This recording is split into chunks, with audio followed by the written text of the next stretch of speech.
Now, let's work on the second example.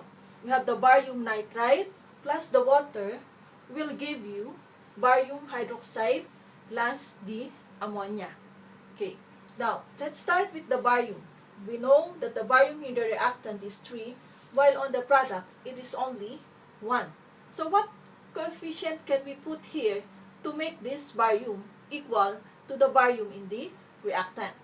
Okay, so let us place here barium is equal to 3. So to make this 3, place a coefficient here, 3. This will make your barium equal to 1 mole times 3. So this will give you 3. So based from here, we know that barium is already balanced. Okay. Now, when you put the 3 here, what do you notice with your oxygen? Okay, so let's start with your oxygen. After putting 3 here, your oxygen now becomes, you have 2 moles of oxygen because it is enclosed in parentheses. So you have here 2 moles of oxygen times 3. So this will give you how many? 6. Okay. Now, what number can you place here to make your oxygen equal to 6? So we have to put what? 6 here. By placing 6 here, what happens to your oxygen now? So your oxygen on the reactant is now equal to 1 times 6. So this is already 6. So based from this, you will notice that oxygen is already balanced.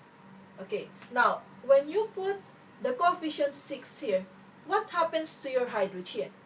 Your hydrogen in the reactant now becomes, you have 2 moles of hydrogen multiplied by its coefficient, which is 6. Now you have 12 in the reactant. Okay. So let us compute for the hydrogen in the product. For the hydrogen in the product, you have 2 moles of hydrogen here times 3 multiplied by 3, you have 6. But remember that you still have ammonia here, or NH3. So what are you going to multiply here to get hydrogen equal to 12? Now you have 6 hydrogens here on the other side. To get another 6, you have to multiply this by what coefficient? By 2. Okay? Now multiplying this by 2, this makes your hydrogen equal to what now?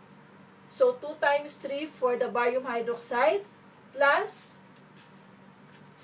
you have your hydrogen for the ammonia is, you have 3 times 2.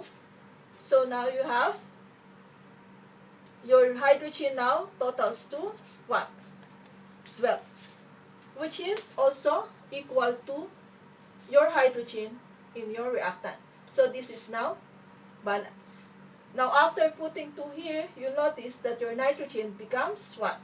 Your nitrogen here, you have 1 mole of nitrogen multiplied by 2. So you have 2 moles of hydrogen in the reactant. And for your product, how many moles of nitrogen do you have in your product? You have only 2 moles of nitrogen. So your nitrogen in the reactant and your nitrogen in the product is already balanced. So this is a balanced chemical equation. Okay? Now, I want you to work on these exercises. If you have any questions, you can approach me. Okay? And you have to submit this before you leave the room. Okay? Thank you very much, class.